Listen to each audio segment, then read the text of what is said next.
Hola, bienvenue dans cette vidéo où je vais vous partager les tendances à adopter sur Instagram pour réussir en 2024. Comme chaque année sur Instagram et sur d'autres réseaux sociaux, on peut remarquer quelques évolutions au niveau des habitudes des consommateurs, des utilisateurs. Donc forcément, s'il y a des changements d'habitude, l'algorithme va réagir différemment et va mettre en avant des contenus différents. Donc pour pouvoir réussir sur Instagram, il faut bien analyser tout ça et adapter sa communication au fur et à mesure. Sans plus attendre, je vais vous partager les tendances que j'ai repérées pour vous. La première, ça va être les contenus authentiques sous forme de podcast. Je pense que vous avez été inondés en ce milieu fin d'année de ce type de format-là. On le voit vraiment partout.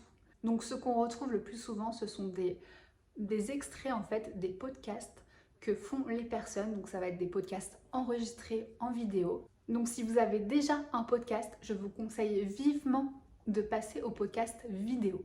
Ça va vous permettre de gagner du temps et de créer en fait un contenu qui sera adapté à plusieurs plateformes. Donc déjà le podcast, vous pouvez, si vous filmez votre podcast en format horizontal, vous pourrez le mettre sur YouTube. Vous pouvez ensuite prendre des passages et le mettre en format vertical pour l'adapter sur Instagram, sur TikTok, mais aussi sur YouTube Short. C'est vraiment le format gagnant en 2024. Mais ne vous inquiétez pas, si vous n'avez pas de podcast, vous pouvez tout à fait le faire. Déjà, si vous avez une chaîne YouTube, pareil, vous pouvez transformer vos vidéos YouTube, comme je suis en train de le faire actuellement, en Reels ou en TikTok. Ensuite, si vous n'avez ni de podcast ni de chaîne YouTube, vous pouvez tout simplement vous filmer en format du coup vertical pour poster directement sur Instagram ou sur TikTok en étant vraiment authentique dans vos propos, en racontant peut-être une histoire. Vous pouvez peut-être vous enregistrer pendant, je sais pas, 2 minutes, 5 minutes en train de parler d'un sujet, puis le découper en peut-être, je sais pas, 5 Reels, 6 TikTok, peu importe. C'est à vous de voir. Vous pouvez également faire comme si vous avez un podcast et balancer une phrase un peu plus random comme ça. C'est ce que j'ai fait avant d'avoir cette chaîne YouTube. Je me suis enregistrée en fait en disant des phrases percutantes, des punchlines, et je les ai tout simplement postées sur Instagram comme si en fait c'était extrait d'une conversation que j'avais eue avec quelqu'un, ou pas forcément d'une conversation, mais d'une vidéo que j'aurais pu enregistrer, alors que pas du tout. Et de faire ça, de prendre une phrase percutante, ça va permettre en fait à l'audience de s'arrêter sur ton contenu et de le regarder jusqu'au bout, mais aussi de peut-être lire la légende pour en savoir plus sur le sujet dont tu parles. Donc ça peut être soit un conseil, soit une histoire que tu racontes, ça peut être ton histoire personnelle ou une histoire d'un client. Voilà, c'est à toi d'adapter aussi selon ta cible, ton domaine, etc. Le deuxième point qui rejoint le format podcast vidéo, ça va être de faire aussi des vidéos qualitatives. Donc dans ce type de podcast vidéo, on retrouve deux types, donc où la vidéo est filmée naturellement comme ça, par exemple comme moi sur mon canapé, ou soit dans un studio d'enregistrement où la vidéo va être plus travaillée, donc avec des sous-titres dynamiques, mais aussi en ajoutant des vidéos à côté pour dynamiser un petit peu plus le tout. La troisième tendance que j'ai pu remarquer, ça va être le storytelling. Donc encore une fois, ça rejoint les deux premiers points, enfin notamment le premier point avec le podcast. Mais les utilisateurs recherchent de plus en plus des contenus authentiques et où l'on montre notre personnalité. Donc pour ça, je t'invite vraiment à utiliser encore plus que l'année dernière du storytelling dans ta communication. Donc on va arrêter les posts type informatif, type conseil qu'on peut retrouver tout simplement sur Google, et on va humaniser son contenu. Je pense que les personnes sont saoulées de retrouver les mêmes conseils d'un compte à un autre et recherchent plus quelque chose d'authentique et de personnel. Donc vous pouvez soit partager votre histoire, par exemple si vous avez eu une transformation, par exemple si vous êtes coach sportif et que vous avez une transformation physique, vous pouvez tout à fait la partager sous forme de storytelling, en parlant peut-être de votre offre. Tu peux également partager des retours clients sous forme de storytelling, donc des clients qui vont faire appel à tes offres. Comme ça, tu vas non seulement mettre en avant tes offres, mais aussi la personne qui regarde ton contenu va pouvoir s'identifier à ton client parce qu'il est sans doute dans la situation initiale de ton client et souhaite avoir la situation finale de ton client. Donc là, j'ai pris l'exemple d'un coach sportif, mais ça marche très bien pour tout ce qui va être aussi services digitaux. Donc, par exemple, si tu es community manager, tu peux montrer les résultats qu'un client a eu sur son compte Instagram, ou si tu n'as pas encore de client, tout simplement montrer les résultats que toi, tu as eu. N'hésite pas à être sincère, que ce soit sur tes réussites, mais aussi sur tes échecs, sur tes difficultés que tu as pu rencontrer. Les personnes aiment beaucoup la sincérité, donc ça va permettre de créer une connexion plus forte avec ton audience. Pour donner un exemple, moi j'ai sorti une formation au mois d'octobre qui a fait un total flop. Moi, j'ai eu 0 vente pendant mon lancement et je l'ai tout simplement partagée sur Instagram et j'ai eu énormément de retours positifs sous ce post. Les personnes ont noté ma sincérité, ma transparence, m'ont félicité de cet effort et j'ai même réussi à avoir une vente grâce à ce post. Donc comme quoi, être authentique, ça fonctionne.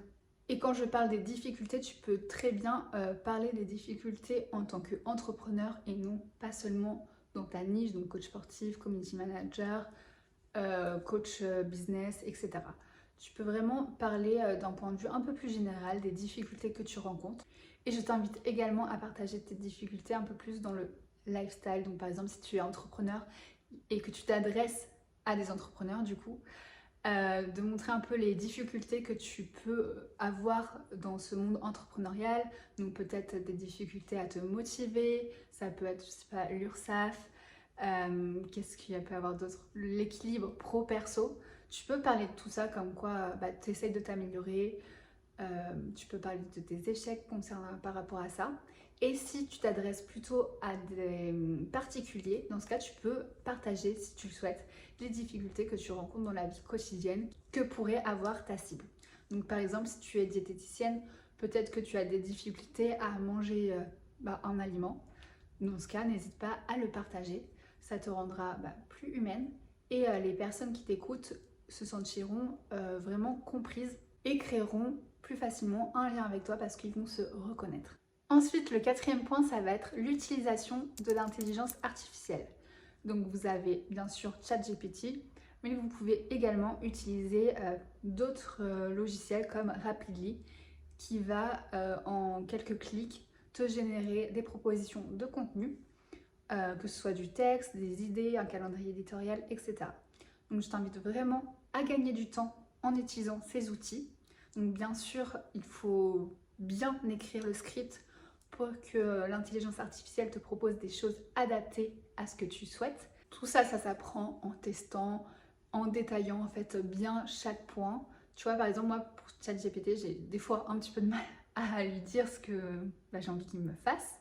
Donc je vais par exemple dire une première phrase et quand je vois qu'il est totalement à côté de la plaque, je vais lui répondre en détaillant un maximum, en amenant en fait une réflexion pour qu'il se dirige vers ce que j'ai envie. Donc essaye de tester un petit peu tout ça pour gagner du temps dans ta création de contenu. Et en gagnant du temps, ça va te permettre une chose très importante, c'est la régularité. Je ne le répéterai jamais assez, mais si tu veux développer ton compte Instagram, développer ton business, il faut être régulier. Donc utiliser cet outil, donc l'intelligence artificielle est un bon moyen d'y parvenir. L'autre chose avec l'intelligence artificielle, ça va être tout ce qui va être banque d'images. Donc vous avez différents logiciels, donc ça peut être directement sur Canva, mais il y a aussi leonardo.io qui peuvent te fournir en fait des images. Donc pareil, tu écris ton script et l'intelligence artificielle va créer une image spécialement pour toi. Donc ce qui est cool, c'est qu'elle sera libre de droit, donc tu pourras tout à fait l'utiliser et tu peux modifier certaines choses. Donc je sais que sur Canva, par exemple, tu peux reprendre une image existante et lui dire de changer un détail. Donc par exemple, là, mon pull, je peux demander au lieu qu'il soit orange, de le mettre en bleu pour que ça corresponde à ma charte graphique. Bon, En l'occurrence, j'ai un pull orange parce que c'est ma charte graphique, j'ai fait exprès de le mettre pour cette vidéo. Bref, sinon, la cinquième tendance que j'ai pu noter sur Instagram, ça va être la fonctionnalité Canal, qui est de plus en plus utilisée. Elle est arrivée cette année, enfin cette année 2023, il me semble, si je dis pas de bêtises. Et c'est un très bon outil si tu as déjà une communauté engagée. Ça va te permettre de créer un lien encore plus fort, de renforcer ce lien. Donc c'est un très bon moyen. Si tu ne connais pas la fonctionnalité Canal, c'est tout simplement un fil de discussion. Donc malheureusement, tu ne peux pas recevoir de messages. Tu es la seule personne à pouvoir en envoyer. Mais les personnes peuvent réagir avec des emojis en réagissant à ton message. Donc pour te donner quelques idées de ce que tu pourrais faire en utilisant le canal, ça va être de donner en avant-première des informations. Donc par exemple, si tu sors, je sais pas, une formation, tu peux leur donner en avant-première un peu les contenus. Tu peux également les faire décider du post que tu vas publier demain, par exemple, le lendemain. Donc imaginons que tu mettes deux posts, deux sujets.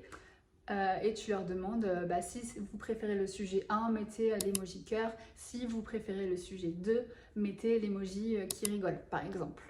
Ça va permettre vraiment de faire participer ta communauté à ta création de contenu et ça, c'est très apprécié. Tu peux également partager dans cette fonctionnalité canal des choses un peu plus personnelles. Donc je sais pas, par exemple, si tu as tendance comme moi à manger tard vers 15h, tu peux peut-être mettre juste un petit truc, deviner qui n'a pas encore mangé alors qu'il est 15h. Ça va toujours faire sourire ton audience et ça peut être sympathique de créer du lien comme ça. Et ensuite, en sixième tendance et dernière tendance, c'est également une fonctionnalité qui a fait son apparition cette année, ça va être Threads. Donc si tu ne connais pas Threads, c'est en fait le Twitter X d'Instagram. C'est vraiment exactement le même principe, sauf que c'est relié à Instagram et que tu peux le partager du coup, tes threads en story ou en post Instagram. Tu vas également aussi retrouver la communauté que tu as sur Instagram, si tu choisis de les suivre, bien sûr. Donc ça peut être un très bon moyen, pareil, de créer du lien. Peut-être plus partager aussi les backstage de ton business. Donc pas forcément que donner des conseils business, mais partager un petit peu ta personnalité, ce qui se passe dans ton business. Tout ce que tu ne montres pas en fait forcément sur Instagram, que ce soit dans les posts ou en story. Tu vois, tu vas pouvoir aller plus en détail sur Threads. Je ne vais pas te donner de grands conseils pour Threads parce que vraiment ça vient d'arriver et je ne suis pas du tout une experte sur ce réseau social, bien que je suis sûre qu'il y a déjà des formations ou des masterclass qui ont été faites à ce sujet, alors que ça vient d'être ouvert il y a 1 mois, 2 mois. Bon, bref. Mais je te déconseille quand même d'être trop formel sur ce réseau social. Je te conseille plutôt de te lâcher, de ne pas te prendre la tête, d'essayer de commencer un maximum d'autres threads, comme ça tu vas te faire en fait connaître par d'autres personnes. L'algorithme aussi a l'air très spécifique, donc si tu cherches quelque chose en particulier, les posts, donc les threads que tu publies, vont être mis en avant par les personnes potentiellement intéressées. Donc moi j'ai fait le test 2 fois. La première, j'ai demandé s'il y avait des entrepreneurs à Barcelone et j'ai reçu une dizaine de messages, je crois, sur mon thread pour me dire moi je suis à Barcelone, moi aussi, moi aussi. Donc ça a trop bien fonctionné. Et la deuxième fois que j'ai testé ça, c'était pour demander s'il y avait des créateurs de vêtements qui recherchaient à récupérer des vêtements usés pour les upcycler. Donc là, j'ai eu 3 réponses grâce à ce thread. Donc je trouve que cette fonctionnalité marche pas mal pour rechercher des personnes ciblées. Donc je pense vraiment que c'est un truc à travailler et à tester. Donc voilà, c'est la fin de cette vidéo et des tendances.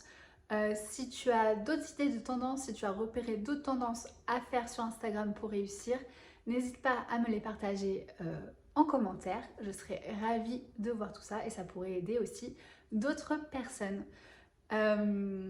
Voilà. Je ne sais absolument pas comment conclure cette vidéo, mais si vous avez des propositions, des choses que vous aimeriez voir sur cette chaîne YouTube, n'hésitez pas, des sujets, etc.